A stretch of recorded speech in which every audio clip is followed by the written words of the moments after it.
whatever goes after the post box.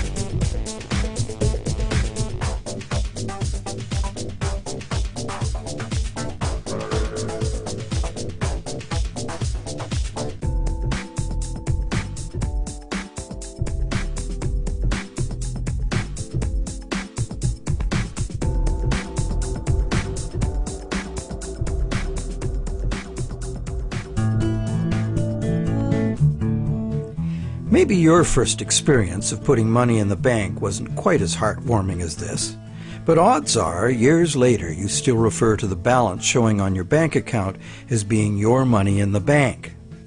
But it isn't. If we have a deposit box at the bank, the valuables we put in it are still ours. We're just renting secure space to store them. In common usage, the word deposit means to set something down. But the use of the word deposit to refer to a bank account is misleading. A bank deposit is in reality a loan. What the amount in our bank account really indicates is how much money the bank owes us. It's a record of the bank's promise to pay us money, not the money we deposited itself. The difference is important. The truth is, when we hand the contents of our piggy bank to the bank teller, our money becomes the bank's money to do with as it pleases. All of the money in the bank is the bank's money. None of it is ours. That's why the bank pays us interest. We have loaned the bank our money. This may seem to be a semantic distinction. We know we can go to the bank at any time and take our money out in cash if we want to. But the distinction is not semantic, nor is it trivial. The distinction is crucial. What happens in banking affects everyone, and yet few of us know anything at all about how banking really works. The entire world economy now runs on a system of credit provided by banks, and when that credit system breaks down, everyone suffers.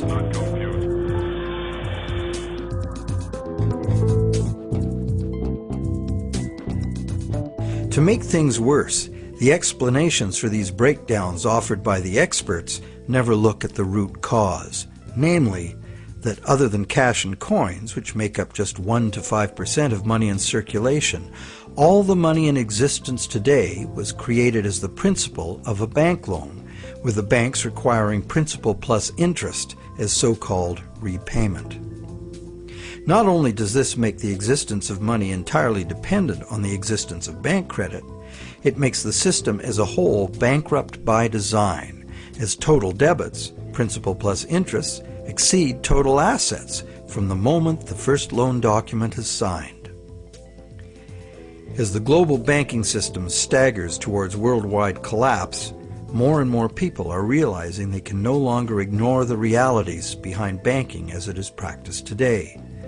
Many have lost their homes and jobs due entirely to the unsustainable practices of moneylenders.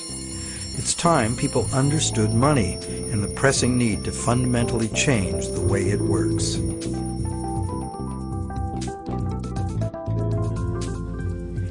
Clarifying what the words used in banking really mean is the first step. Now that we know that a deposit is, in truth, a loan to a bank, the next question is, what is a loan that we take out from a bank? When we sign for a loan, we give the bank a pledge to pay the amount of the loan plus interest. In return, the bank credits our account in the same amount as this so-called loan. While we speak of the bank as having put the loan money into our account, in reality, the only thing the bank puts into our account is its promise to pay the money. What has actually happened is an exchange of promises. Neither party has delivered anything to the other except matching pledges of debt. So who is the borrower and who is the lender? The terms loan, lender, and borrower are all misleading. The truth is that the two parties have traded promises to pay and in the process created something called bank credit or checkbook money that can be legally spent as money. Bank credit can be spent because we, in our innocence, notice that each time we deposit into our account, it increases our balance by the same amount. In fact, unless we put something in, our account will be empty. Thus, it's a natural assumption that money in an account is money someone put in. The account is a promise to pay, not the money itself. In fact, a promise always indicates the absence of the item promised. Otherwise, why does it need to be promised? Now, because all bank accounts are just promises to pay, the bank and the borrower can simply exchange promises and, in the flash of a few keystrokes, a positive balance appears in the borrower's bank account without anyone putting existing money in. Now you know the real source of what we call a bank loan.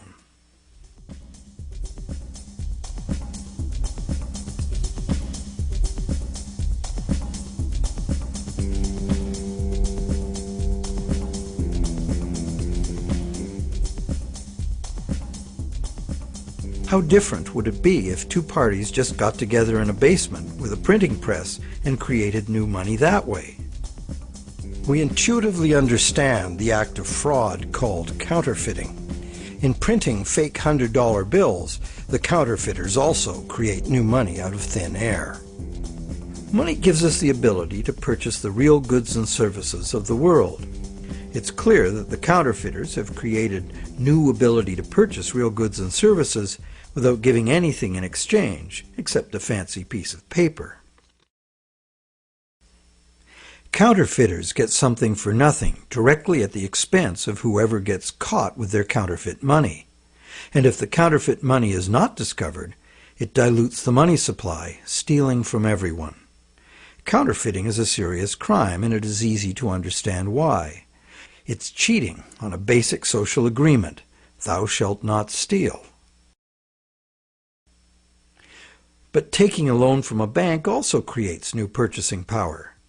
However, instead of being considered a form of theft, it is the very basis of our monetary system.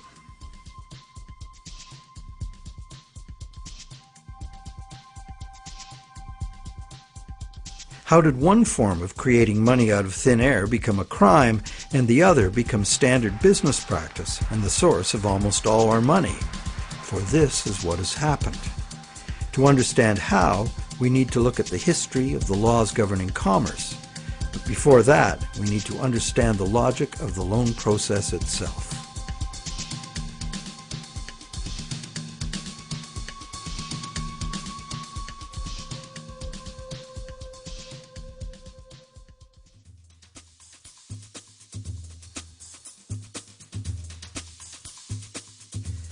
The borrower wants to purchase an item, but doesn't have the funds to do so at the present time. However, the borrower does have confidence in having sufficient funds over time to pay both the original price of the item and the interest on a loan. So he goes to a bank to arrange a loan. The borrower is capable of making a credible promise of money in the future, but otherwise at this moment he comes with empty pockets. That's why he needs the loan.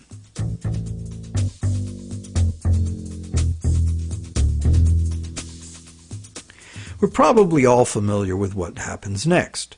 The bank gets the borrower to sign an agreement in which the borrower promises to pay the bank the amount of the loan plus interest, or, in default, surrender to the bank the object that is to be purchased with the loan. This is done countless times every day all over the world. But there's a problem. How can the borrower pledge as collateral something that the borrower does not yet own? If I wanted to borrow $10,000 from you to go on a luxury cruise to Europe, would you accept my neighbor's car as collateral? Of course not, because you know very well that I have no legal right to give you my neighbor's car, no matter how much I owe you. But if instead I promise to buy my neighbor's car with the $10,000 you lend me, the situation is different. You might agree to lend me the $10,000, believing I will buy the car and will pledge it as collateral for the loan once I obtain legal title to it. However, until the transaction is completed, your $10,000 loan cannot be secured by title to the car. This sequence of events problem could be very simply avoided. You could buy the car and then sell it to me. The bank could do it this way too.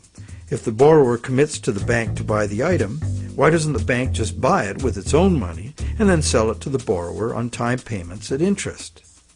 Well, the answer to that question is also very simple. It's because the bank, like the borrower, has come to the transaction with empty pockets.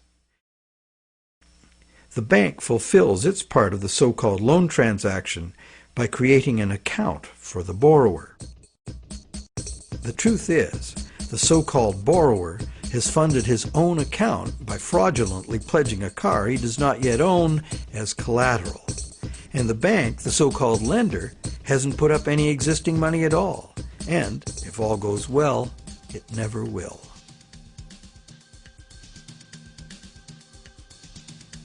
The borrower believes the new numbers in his account now represent his money in the bank. He, like the rest of us, doesn't understand the difference between existing money and a promise of money. If you can spend it, what does it matter? So now the question is, will the seller of the item accept the bank's promise to pay? While some people may hold out for cash, most will say yes to a check or an electronic funds transfer from the buyer's bank. Why? Because the seller knows from experience that she can deposit the check at her bank and it will increase her account accordingly. So what happens next?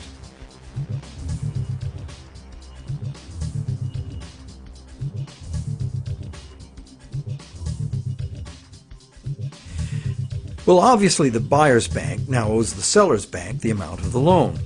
So you might be thinking, isn't this where the money comes out of deposits? The bank's promise to pay the borrower has just been transformed by the transaction into a promise to pay the seller's bank instead. So now the buyer's bank has to transfer some of its existing money to the seller's bank, correct? Yes, but probably only a small proportion. And over the long term, as long as the bank gets its fair share of deposits, the net amount of existing money the bank needs to cover its loans can theoretically be zero. How? Well, imagine first that the seller has her account at the same bank as the buyer. She deposits the buyer's check into her account. All the bank has to do to complete the transaction is reduce the buyer's account by the same amount it increases the seller's account. As both accounts are just promises, no existing money is involved in doing this. What is the end result? The bank has created bank credit for the borrower to the sum of $10,000. The borrower has bought the car that existed in the world of real things, and the seller now has that bank credit of $10,000. Thus, a brand new claim upon $10,000 worth of real goods of value was accomplished with absolutely $0 of the bank's or anybody else's money. On top of that, the bank gets to have all this so-called money paid back by the borrower's honest toil plus interest, or the bank gets the car. Magic like this is usually seen on stage. So now let's examine what happens if the seller deposits her check in a different bank. Won't that require a transfer of existing bank funds from the buyer's bank to the seller's bank? Perhaps, but it will almost certainly never be anywhere near the whole amount because, in effect, the banking system functions as one bank. To illustrate, let's add another transaction to this scenario. That same day, the seller's bank made a similar loan to a little old lady who bought a mega home theater system. The electronics store deposited her check at their bank. The electronics store's bank made a similar loan that was deposited at the original borrower's bank. And when all the various balances were settled, the banks didn't owe each other anything. And even if there were differences, they would have been just a small portion of the total credit created. So, at this point we can say that although banks don't actually lend out their depositors' money, as most of us imagine, they still need deposits to make loans. This is because banks need incoming credit from other banks to offset their own credit being deposited at those banks. As long as banks keep their outgoing credit balanced with incoming credit, they are free to make new loans and thereby keep creating brand new credit money. None of it will ever have to come out of the bank's pockets. The bank is free to invest its own funds in corporate and government bonds and whatever other instruments their charter allows. If one draws a diagram of it all, it looks like this. The interest governments and corporations pay the banks on their bonds is paid by us. We pay it as a portion of our taxes, and we pay it in the price of all the goods and services that we buy. And there is another thing passed on to us as well, and that's the risk that the bank will go broke and not be able to honor its promises to pay. Now you may wonder, how can a bank go broke if it doesn't put any money up in the first place? What have they got to lose? The answer to that question is that banks differ from counterfeiters in that the banks are legally allowed to create new money, but only by certain rules of accounting. Banks can only create money by entering a borrower's payments and collateral as an asset on the positive side of the ledger, balanced on the negative side by the loan, or what the banks call the deposit liability created by the bank. When the borrower defaults on the payments, the asset pledged as collateral is seized by the bank and sold. In a declining market, when repossession is most common, the new lower value of the asset doesn't cover the bank's liabilities, which were based on the previous higher value. This shows up as a loss on the bank's books. When foreclosures are rampant, as in a collapsing real estate market, much of the value of the bank's collateral simply evaporates as home prices drop, exposing the bank to huge losses. In truth, it's all just numbers, created out of thin air. But banks must adhere to the dictates of these numbers, and the consequences of bank arithmetic gone wrong can include economic standstill, social disintegration, total financial chaos, lawlessness, starvation, and war.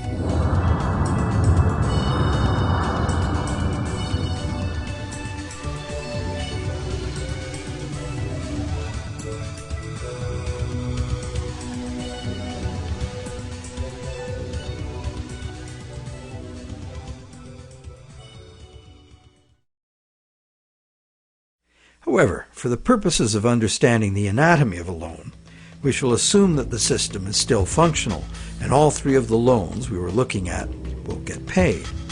The end result is that not $1 of existing money has changed hands, but $30,000 of new bank credit has been created and spent into the money supply, and each of the three banks gets to collect interest on $10,000 of it. Is creation of this brand new $30,000 really an act of fraud, like counterfeiting? The obvious difference is that the banking system is legal, regulated by government, and disciplined by the courts to follow the rules of accounting. Another difference is that there is no obvious victim, like the person getting caught with a counterfeit bill. Banks argue that the buyer and the seller both got what they wanted and agreed to, so where is the fraud? And if there was a fraud, who lost out?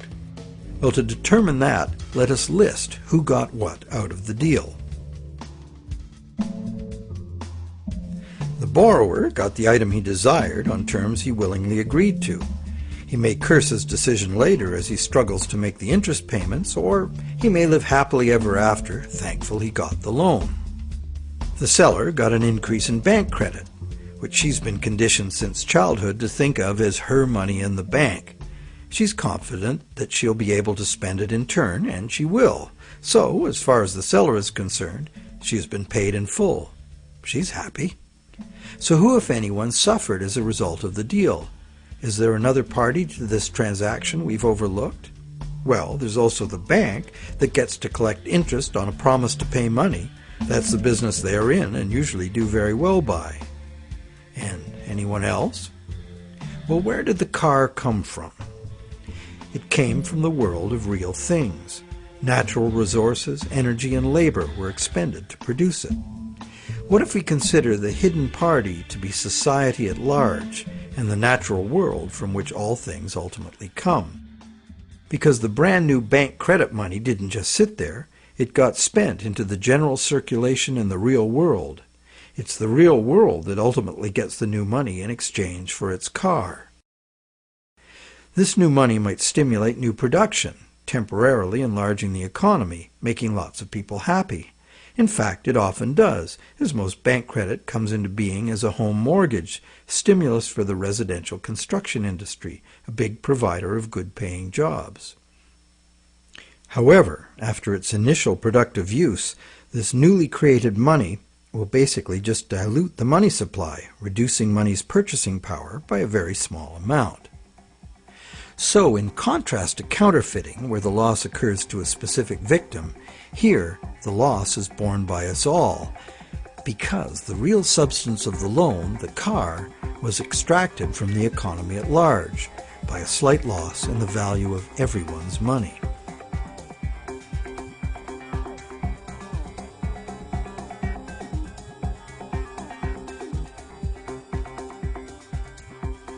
To continue our comparison of bank credit with counterfeiting, counterfeit cash eventually gets detected and removed from circulation, causing a direct loss to whoever accepted it.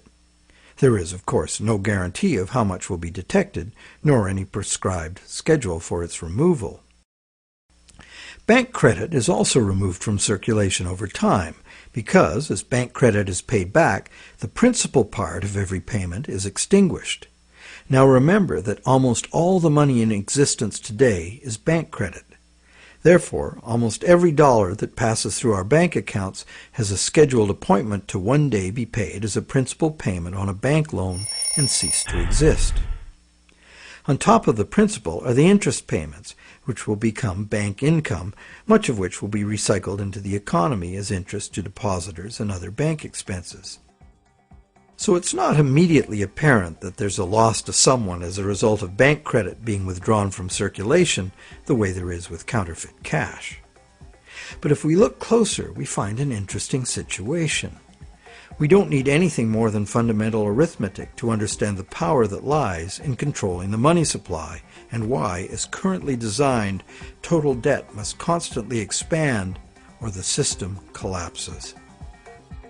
Whenever the rate of debt money creation falls behind the rate of debt money destruction, the total amount of money in use will shrink.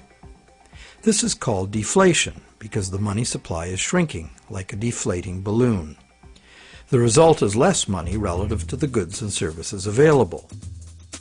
With less money around to pay for them, the price of goods and services go down. At first, this sounds like a good thing, and it could be, if money were not created as debt at interest. For anyone not in debt, deflation would be like a general dividend on money, paid in goods and services of our choice. It would be as if money were the people's stock in their own prosperous company, their nation. People wouldn't have to demand a pay raise. If a nation were more productive as a whole, thus deserving of a raise, everyone would benefit automatically by having their money buy more. However, this is definitely not the effect deflation has in a system where money comes in the form of interest-bearing debt. More than 95% of all money currently in existence is in the form of debt to banks, promises to pay with interest added. And as we have seen, the principal is created, but not the interest. Due to the time delay between money's creation and its repayment, and the recycling of interest earnings as bank operating expenses, most of us can keep up our payments while the money supply is increasing. However, if the money supply or total debt is decreasing, money becomes harder to earn due to its scarcity, and fixed payments become harder to meet. For those heavily in debt, the money shortage can become catastrophic.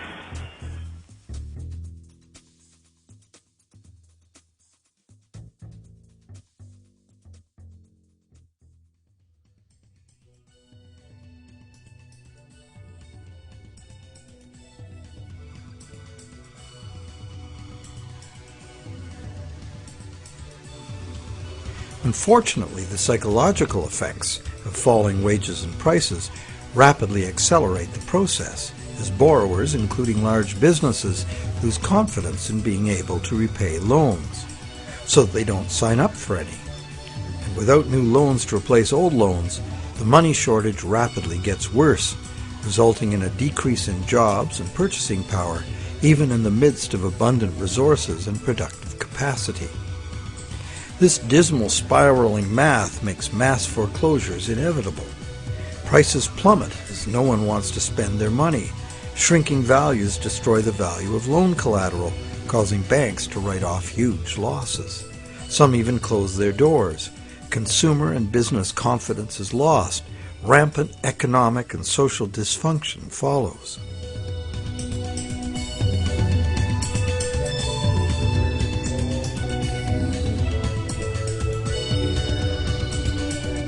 This disastrous spiral cannot be turned around unless the government creates new money itself or goes deeply in debt to private banks in order to create enough new money to reorganize and rejuvenate the economy. The most familiar example of this is the stock market crash of 1929. The psychological fallout of the stock market collapse resulted in less borrowing and thus less new money. The Federal Reserve did nothing to correct the resultant deflation, and by 1932 the money supply had been reduced by a third.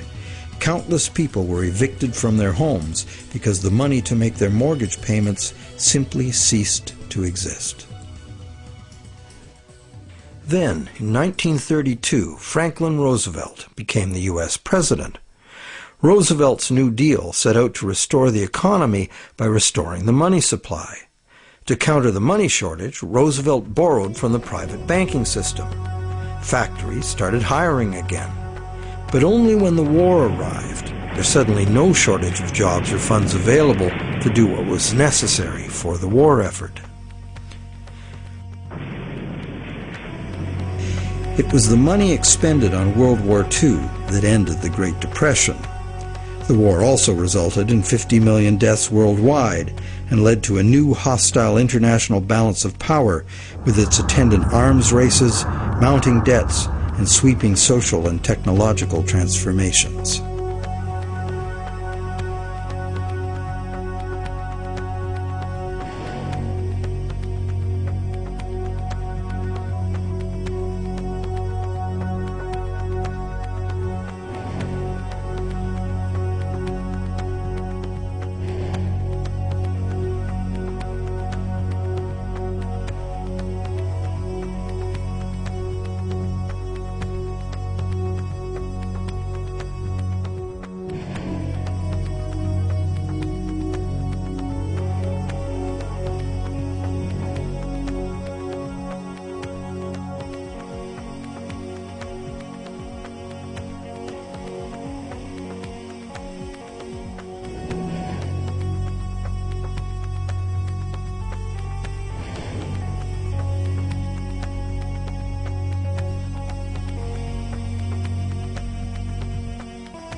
The cycle of economic boom and bust is commonly called the business cycle, as if it were a natural occurrence like the hydrological or carbon cycle. These natural cycles are ultimately driven by the sun. But what is it that drives the business cycle? One answer is the supply of money. And, as we have seen, the supply of money is dependent on loans. So let's look at what happens during the lifetime of an individual loan. We've seen how bank credit is nothing more than the bank's promise to pay, which the bank has created on its books to balance the borrower's promise to pay that it has received. The bank's promise to pay is usually spent on some real good or service and allowed to circulate, making the efficient exchange of goods and services easier to accomplish. As a medium of exchange, today's promise to pay money is unsurpassed in its usefulness and flexibility. However, because no money is created to pay the interest, a seemingly impossible situation is created. On the face of it, if borrowers had to pay the interest they owe all at once, they would have to fight it out for a limited sum of existing money that was very much less than the total owed. The percentage that would be unable to pay off their loans would be simple to calculate. However, interest is usually paid over time, not all at once. If this interest income is recycled into the general economy as spending, it can be available to be earned repeatedly. Once we understand this, the question of whether interest is actually unpayable becomes more perplexing. Is there such a thing as a sustainable system of lending that does not produce mathematically inevitable defaults? In the Middle Ages, usury, meaning charging interest or any form of making gains solely from having money, was condemned as a sin. While the justification was moral, the reason was practical. In a fixed money supply like gold, anyone systematically rolling over all of their loan money at interest will soon end up with all the money. This problem was a big factor in the ruin of Rome. Private accumulations of gold forced the government to mint coins made of base metals instead of the real thing. Debased currency led to failing confidence and ultimate decline. The lesson was well learned. For the next 1,000 years, the Roman Catholic Church declared collecting interest on a loan to be a sin punishable by excommunication. In some countries, the penalty for practicing usury was death. Is charging interest really a sin? While today it seems very reasonable to charge for the use of money, there's a simple and unavoidable problem with doing so. Unless moneylenders spend every penny of interest they receive in such a way that the borrowers can earn it again, the borrowers are going to come up short regardless of their hard work and personal virtues. Someone will default simply as a result of the arithmetic. This is easy to picture where there's a fixed money supply like gold coin. As long as all of the coins taken in as interest are spent so that the borrowers can earn them, the same coins can be used to pay the interest over and over. The lender can profit by buying real things with this coin, but the coin itself must be spent, not lent nor removed from circulation. Leaving aside any moral considerations, this arrangement would be sustainable. However, if the interest coins are re-lent at interest or removed from circulation by hoarding, there will be an inherent shortage of coins with which to pay off the aggregate debt.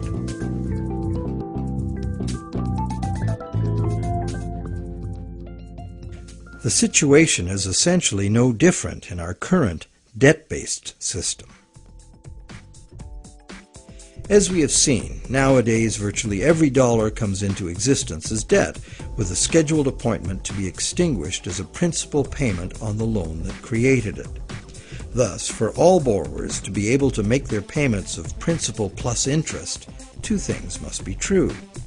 The dollar created as the principal of the loan must be available to be earned by the borrower in order to make the principal payment that extinguishes that dollar. And every dollar the borrower pays to the bank as interest must also be available to be repeatedly earned by the borrower so that it can be paid as interest again and again. There is a common theory, undoubtedly popular with lenders, that because the banks spend their interest earnings as operating expenses, interest to depositors, and shareholders' dividends, there is in fact enough money released back into the community to make all payments. However, like the idea of absolute shortage, this is an oversimplification. Picture what happens if someone else, such as you or I or an institutional non-bank lender, obtains this dollar and then lends it out at interest. Well, now that same dollar is simultaneously owed to two lenders and has two simultaneous interest charges attached to it. In addition, if this dollar is loaned, repaid, and reloaned by the secondary lender, it is not available to pay off the principal of the loan that created it, except as another loan. So, can we borrow from Peter to pay Paul and borrow from Paul to pay Peter? This gets interesting. We can. However, each time money is borrowed, there's an interest charge added that also must be paid. If all added interest charges can be earned, all payments can be made. On this basis, many economists and defenders of the current system claim there can never be a shortage of money and all payments can be made. But this seems to be a false assurance. For instance, if secondary lenders capture some of the money needed to retire the loan that created that money, the original loan can never be retired. The deficiency will have to be borrowed over and over forever, each time at interest. Each deficiency will be cumulative, adding to an ever-building total of debt that can never be paid off. And it stands to reason that for each added interest charge in the system as a whole, something extra is demanded of the system as a whole to pay for it. This affects everyone, producers, governments, and consumers. For producers, that something extra must be raised through higher prices or more sales. However, competition for more sales usually requires lowering prices, necessitating even more sales, and leads to overproduction and saturation of the market. The end result can mean job losses, plant closures, and bankruptcies. For governments, that something extra is raised by increasing taxes. But increasing taxes drains money from the productive economy, resulting in a reduction in the collective ability to pay taxes, which then necessitates increased government borrowing and additional interest charges. For consumers, something extra can mean getting an additional job, or borrowing to pay past debts, or paying off debt over longer periods of time. However, competition for jobs tends to lower wages, and paying over longer periods of time adds enormously to the amount of interest owed. And of course, borrowing to pay off past debts is like trying to fill a hole with more hole. And that is the situation we find ourselves in today. Producers can't sell more because consumers can't afford to buy. Governments are cutting taxes, not raising them, hoping to stimulate consumer demand, and consumers' real incomes are limited or even falling due to competition for a limited number of jobs. Therefore, any increase in the total amount of interest charges within the monetary system as a whole will result in a genuine shortage of money. This is because the real productive economy is limited by the availability of nature's resources. The productive economy exists to serve actual needs. It simply cannot keep pace with the demands of the artificial financial economy, which has an unlimited appetite for profit, and which operates with no regard for the natural limitations of the real world.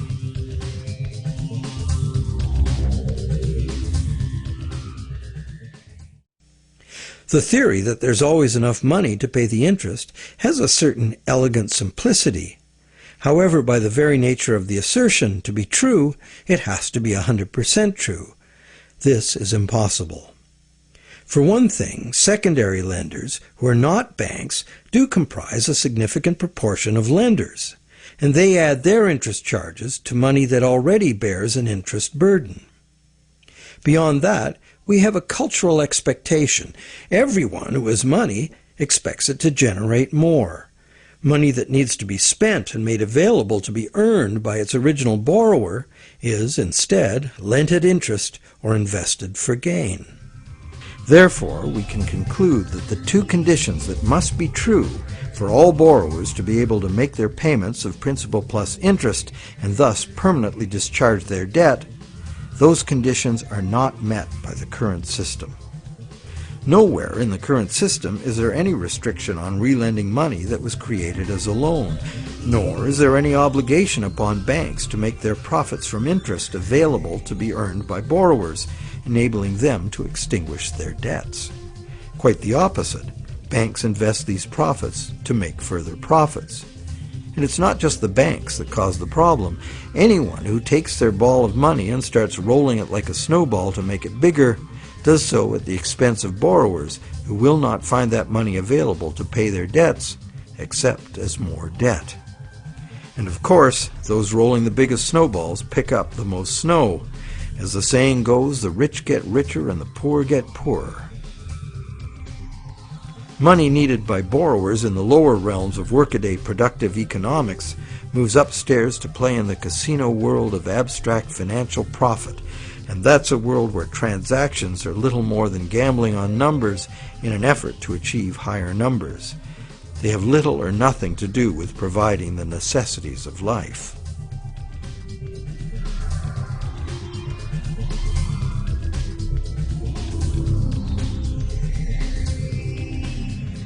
Today, the largest volume of money by far is changing hands in what is best described as the gambling economy. The foreign exchange markets, the derivatives market, and the rest of the financial instruments being played by banks and investment funds for as much profit as possible. For example, the volume of trade on the world's foreign exchange markets in just 1 week exceeds the total volume of world trade in real goods and services during an entire year. This money is in continuous play by speculators looking to make windfall profits on currency fluctuations. It exists, but only in the gambling economy. So how unpayable is the ubiquitous interest burden in actual fact? That could only be determined with certainty by tracking all the money in the world. With over 6 billion people earning, spending, borrowing, and lending, the world's money flows are at least as complex as the flows of the ocean. They are impossible to know. But the direction is pretty clear and simple, and it's the same old story. The rich are taking increasingly more money into the gambling economy, where ordinary borrowers have almost no chance to obtain it. And the only way the system can stay solvent is to create more money. And as money is created as debt, the only way to create more money is to create more debt in every way possible, including ridiculously easy credit for unqualified borrowers, massive government expenditures on security and war, and bailouts of insolvent banks.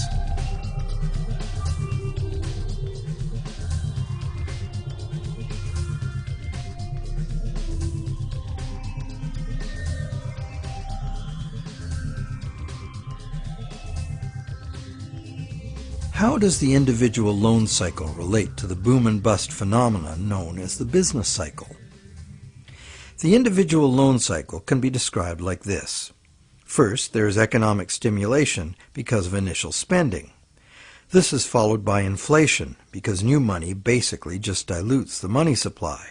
And eventually, inflation is followed by deflation as loan repayments gradually extinguish the principal, removing that money from circulation. As long as the individual loan cycles don't match up, these cycles can smooth each other out.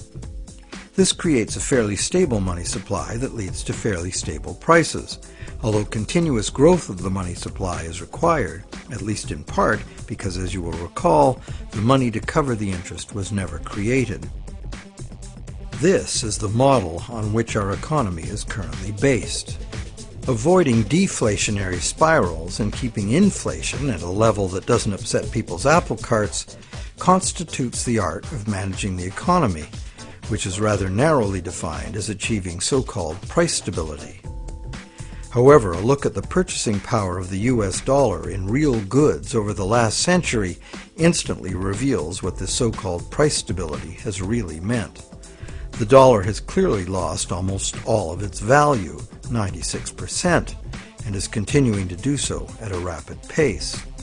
So price stability is not being achieved, and one hardly needs a degree in psychology to understand how human nature itself would turn the individual loan cycle into the collective phenomenon of the business cycle. The simple reason being that if one person sees great prospects and is doing well borrowing and expanding, others would have the confidence to do the same. Beyond the merely psychological effects, if one business is expanding on the basis of credit, Its suppliers and distributors will find it necessary to do so as well, or lose that business to someone who will. The same herd effect would occur for a gloomy outlook and accompanying credit contraction. Thus, it is entirely predictable that individual loan cycles would have a built-in propensity to line themselves up rather than be randomly distributed. And when they do, we see the larger scale cycle called the business cycle emerging directly from the cumulative effects of individual loan cycles.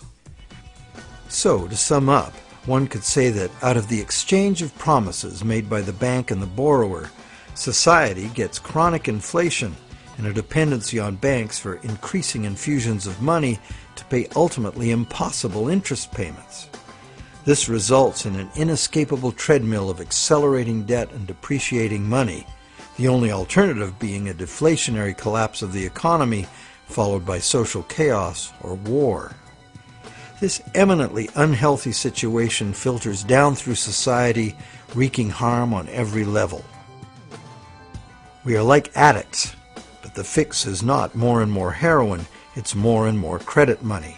And eventually, our collective ability to borrow and repay so much credit becomes exhausted. This then creates the need for constant expansion of credit into new markets, in essence creating a fiscal imperative to drive everyone in the world further and further into debt forever. In the United States, this constant debt expansion has led to a total credit market debt in 2008 of more than $53 trillion, which is about 5 times the total annual income of the entire country. So is the world at large happy about its end of the loan transaction? Probably not. But the world at large has very little awareness of where these problems originate, the elusive system of counterfeiting and hidden control that is modern banking. And how about the banks? How have the banks fared as a result of this system? Well, first, by putting up only a small fraction of the money they ostensibly lend, the banks have obtained a river of income from interest payments on consumer loans and mortgages. Second, by using their credit powers to acquire large portfolios of corporate and government bonds, banks collectively appropriate control over government and industry. And thirdly, due to the inevitable defaults and foreclosures, the banks gain legal title to a lot of real property the world over. And finally, if the worst happens, if borrowers default en masse, causing the banks large losses, the government is forced to rescue the banks with multi-billion-dollar bailouts to save the financial system. And what are these bailouts financed with? You guessed it, more taxpayer debt. It is really quite an achievement to pull this off, and without most of the victims even being aware of it. If you're now thinking there ought to be a law, well, there is. There's a whole body of law that makes all of this legal. So how did a system like this ever become the law? To answer that, we go back to England in the mid-17th century.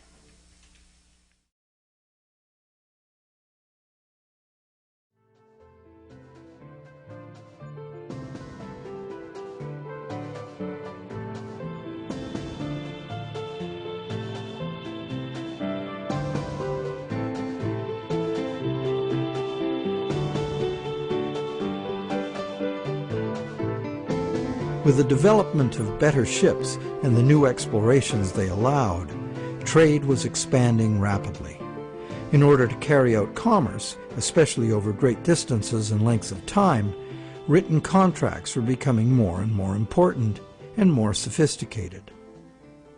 Under English common law, it had long been established that a contract could only be enforced if something of real substance had changed hands. A transfer of goods or rights in property was the real stuff of the exchange, and that was what the court would evaluate for fairness, not just the words on the document. A contract under which there had been no exchange of consideration, meaning real goods or rights in property, was deemed to be empty and was therefore not enforceable by the court. So, a contract in which a borrower, say, pledged a car he does not own in exchange for a bank's promise of payment would not even qualify as a contract. No common law court would enforce it. As well, in the event of a dispute over a contract, under common law, only someone who had actually provided consideration to the transaction, in other words, only someone who delivered the goods, had the right to sue in court for fulfillment of the contract by the other party. This right was not transferable to a third party.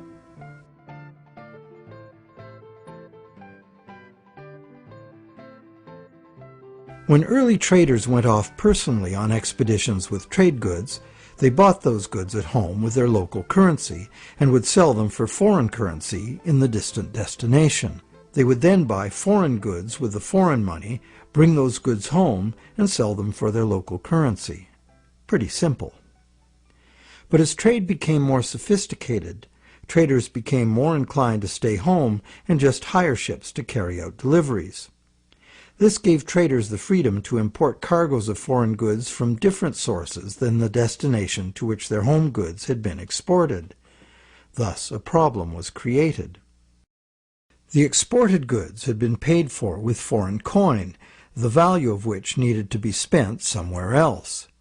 Moving money as coins entailed a high risk of theft, as well as the near certainty of partial loss by currency conversion in a different land. This problem of payments from a distance was overcome by the use of bills of exchange. A bill of exchange was a signed order from the payer to an addressee demanding that the addressee pay a certain specified sum of money to the person identified as the payee. These were secured by signature, and they could not be acted upon in court by anyone other than the original parties. Thus they were of no use to a thief or any other third party. You probably recognize that these were the precursors of checks. I, the payer, instruct the bank, the addressee, to pay the payee, a person named on the check, a certain sum of money. This was all well and good for transactions among parties who were known to each other. The bill of exchange was used merely as a way to order payment in coin at a distant location. But merchants soon wanted more flexibility. They wanted to be able to use bills of exchange to reconcile payments amongst many merchants in many locations, using bills of exchange like money itself. For this to work, bills of exchange had to be assignable to and enforceable by third parties. As we shall see, this was the moment in legal history that gave sanction to the banking system we have today. A third party, who might have honestly purchased a bill of exchange several steps removed from the original exchange, could not be expected, nor would he have the right, to show up in a common law court and defend the validity of the contract and collect on it. This made third-party bills of exchange an unacceptable risk. So, in order to be able to use bills of exchange as a convenient and guaranteed third-party payment system, essentially equivalent to money, the common law practice had to be set aside regarding bills of exchange. In England, by a series of legal decisions from 1664 to 1699, this problem for commerce was remedied by making bills of exchange enforceable by third parties. If a third party had purchased a bill for valuable consideration and in good faith, having no apparent reason to suspect fraud or some deficiency in the right of the seller to sell it, then the bill automatically became good and enforceable by the court against the signer. What did this change mean? It meant, essentially, that any bill of exchange would be considered legitimate once it was sold. Bills of exchange and all other subsequent types of signed promises to pay, with the notable exception of checks, became transferable and enforceable in court, just what the merchants wanted. Now debt contracts could be sold like things, and transacting business would be a whole lot easier. Not only that, it opened up a whole new market for profit seekers, trading in bills of exchange themselves. The marketing of debt was born.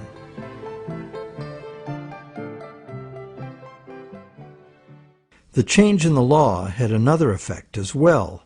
It made it possible to trick or even force a person into signing a legally binding promise to pay, and then, if that promise were purchased by a third party for real consideration and in good faith, it would be enforceable against the signer in court. Ultimately, this became one of the foundational principles of the Uniform Commercial Code, which governs the conduct of business in the United States, and by extension, in most of the world.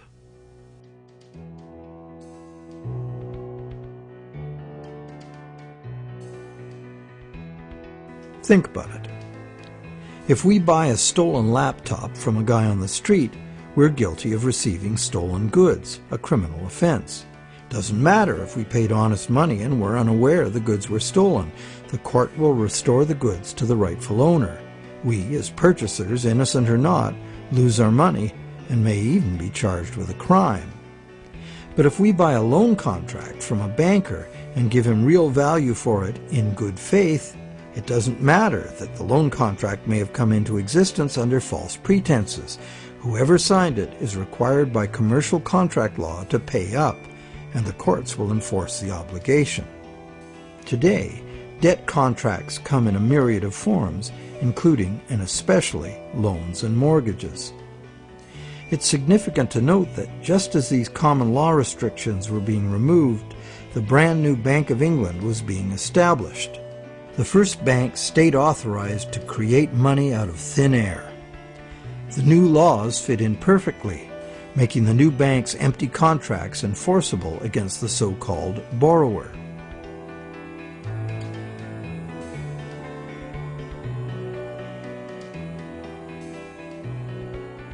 Those who have discovered the true nature of their own bank loans and have attempted to challenge the validity of their debt contracts in modern courts have discovered to their dismay that this commercial contract law is still the bedrock defense of money as debt.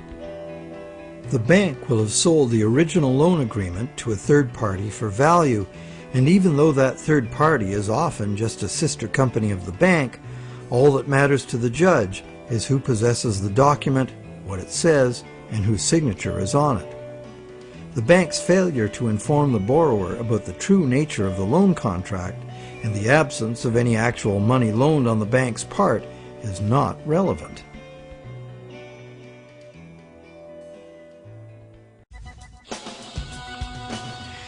So, to conclude our investigation, it appears that modern banking practice rests on several distinct violations of common law, common sense, and natural justice. The first violation is the fraud the borrower commits by pledging as collateral property the borrower does not yet own. And the bank is complicit, as it knowingly accepts the fraudulent pledge as backing for the credit it creates.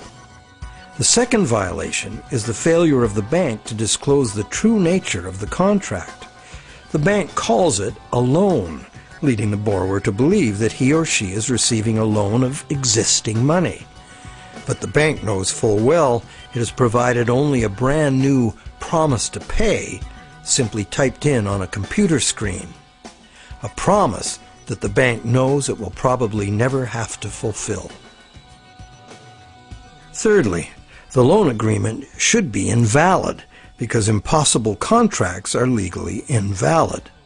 The bank is creating an impossible contract because the conditions required to guarantee that the borrowers have the opportunity to pay off the principal plus interest are not met. Unless the system enforces 100% recycling of both principal and interest, which it emphatically does not, some borrowers are going to default and lose their collateral simply due to the systemic shortage of money. The fourth violation is the violation of natural law by the law of contracts, which confers automatic legitimacy of title on any contract if the contract is sold to a third party for valuable consideration. This violates the principle that one cannot give better title to something than one has. But perhaps the biggest fraud of all is that most of the people who produce the real wealth of the world are in debt and at risk of losing everything they have worked for to bankers who fabricate money out of mere promises to pay. And where does this leave us? We are hostages in an economy that must grow faster and faster to keep up with an ever-growing money supply, or the entire system collapses in ruin. The money system as currently structured refuses to recognize that the real economy is limited by the capacity of the planet to provide the raw materials and waste disposal services the economy needs. The planet is finite, and therefore it should be obvious that the economy cannot grow at an accelerating pace forever. Our current money system runs like the bus in the movie Speed. It could not slow down, or the bomb planted on the bus would go off. And our situation is even worse, because the rate of debt creation must forever accelerate, or the entire economy crashes. The notion that infinite, perpetually accelerating growth is possible is the great fallacy of modern economics.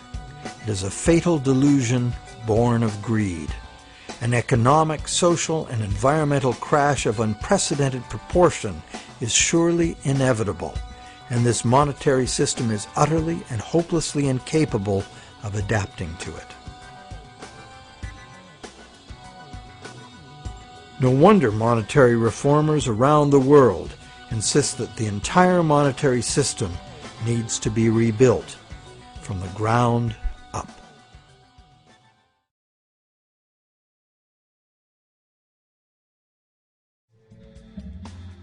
So what is the solution? One idea many people suggest is to return to the days when money was backed by gold. Gold, they argue, is the true money because it's inherently valuable. The underlying principle here is that money should be a commodity that is valuable due to its scarcity, as gold is scarce. As a general rule, those who hold this view of money also believe that money should exist independent of government. Another school of thought, diametrically opposite, is that the creation of money should be the exclusive prerogative of governments. Government, which represents all the people, should spend money into existence in the public interest, thus backing the currency with what it was spent on. Having taken back the power to simply spend money into existence, government would never need to go into debt or pay interest. Of course, government spending without limit would result in a worthless currency. To prevent inflation, money would also have to be extinguished. This could be accomplished using a wide variety of taxes, resource royalties, and user fees. Government spending and government taxes would, therefore, be interdependent and would equal each other in a perfect equilibrium. However, the goal of taxation would be to achieve price stability, as the government would have no need of tax revenues in order to operate.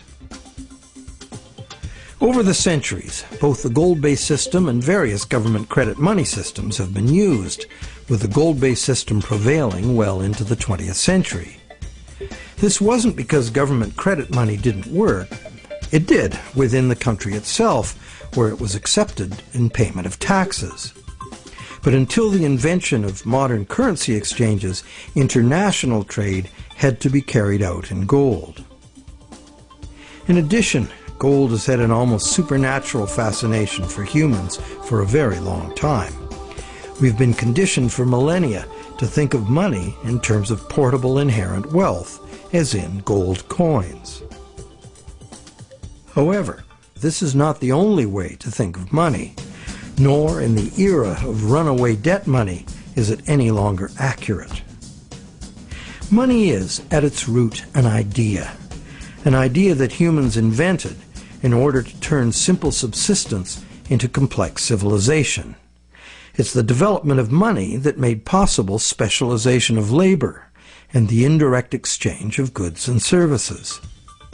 Throughout money's evolution, from direct barter to standard trade goods, and on to standard coins, to paper promises of precious metal, to digital promises of paper cash, and now to digital promises to pay digital promises. Throughout this long evolution, the prevailing idea has always been to achieve greater flexibility by using convenient and secure promises to pay instead of money itself. The problem with promise to pay money has always been that it provides a golden opportunity to cheat, to create more promises than there is real stuff to back those promises up. But is there a way to make the exchange of actual money just as convenient and secure as the promise to pay system? Now there is. Digital money, convenient and secure, is now a possibility because of new encryption technologies. It works like this. Imagine taking the serial number off a dollar bill and dispensing with the paper. What do you have? A digital dollar. A digital dollar that can now be electronically transferred around the world just as easily and securely as a promise to pay dollar. However, and this is the big however, the digital money, while being entirely electronic, is also like a metal coin. It can never be in two places at once. Thus, the multiplication of promises can be prevented by insisting on actual payment in cash, paper or digital. We don't even need to keep this digital cash in a bank, as it provides its own safekeeping and can be transferred by internet. And instantly transferable digital money could perform intelligent functions far beyond anything money has been capable of before. For instance, with simple math programmed in, money could be made to calculate its own value, eliminating human speculation, manipulation, and error. Wouldn't that be something? In the meantime, efforts are already underway to reform the monetary system through legislation. Initiatives like the Monetary Reform Act and the American Monetary Institute's Monetary Act have already been written, prescribing in detail how to return the power to create money exclusively to government, and thus limit banks to lending existing money, just the way most people imagine it works now. While differing in detail, all such reform proposals in whatever country they originate always advance the same simple idea. The benefits of money creation belong to the public. At present, money is created not for the benefit of society, but for the profit of private banks. Banks like to create enormous amounts of money from our debt because the more we borrow into existence, the more interest the bank gets to collect, and the richer the bank becomes. In the process, the banks gain more control over everyone, individuals, industry, and government alike.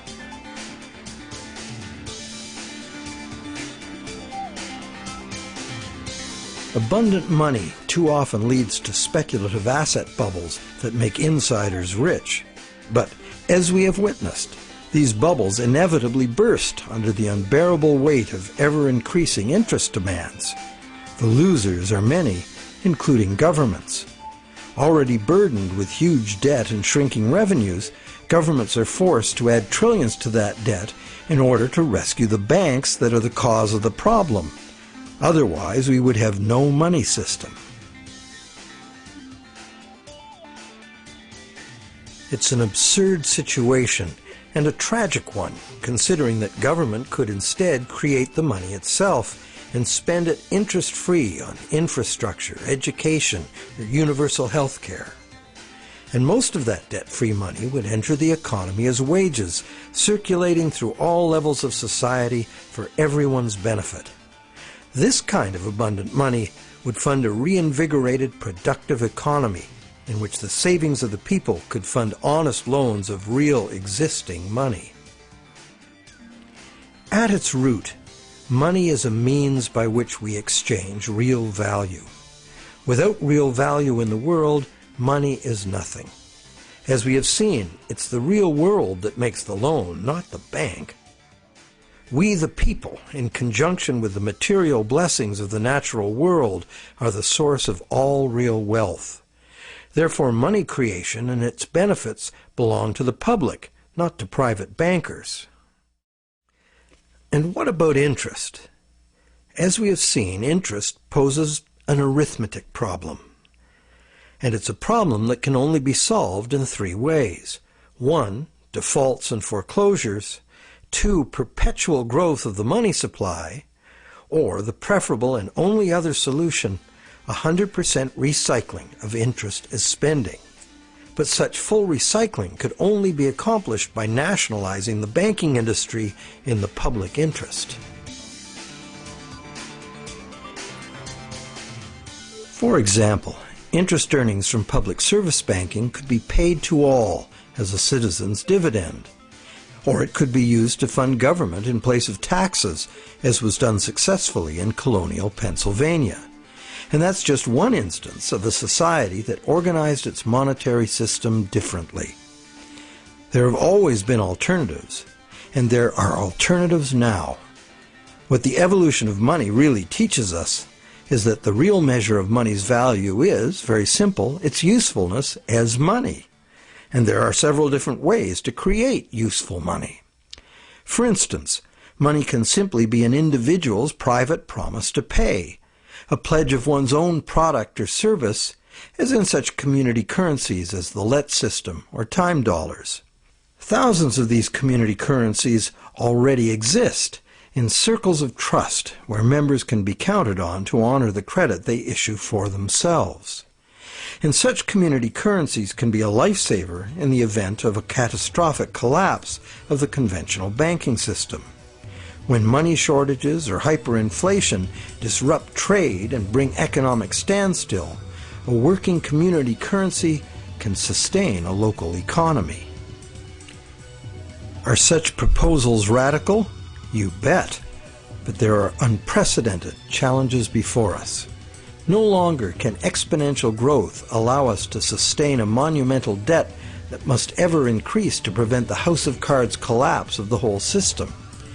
Increasing wealth disparity, crushing debt, failing banks, and social and environmental catastrophes are what we face unless we radically change course. We must transform our monetary system to one that can adapt to a future we can now clearly foresee. To begin, we must examine monetary system designs that can deal with widespread economic shrinkage without inducing mass foreclosures and bankruptcies. But what can you do right now? Well, right now there are people and organizations around the world that understand the problems and the injustice of today's monetary system, and you can join them in their effort to bring about the fundamental changes we need.